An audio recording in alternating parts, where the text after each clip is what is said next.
গাছ বসাবো। কবি কার্তিক ঘোষ। এইখানে জল, ওইখানে জল, কোথায় তখন ডাঙা? মাথার ওপর সূর্যি যেন বাপরে আগুন রাঙা।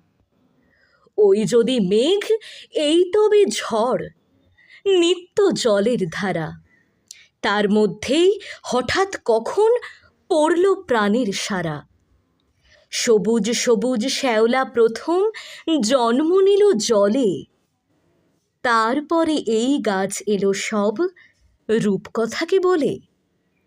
পড়তে পড়তে গাছের কথা গর্ব হবে কারো, কেউ বলবে ১০০টা নয়, গাছ বসাবো আরও।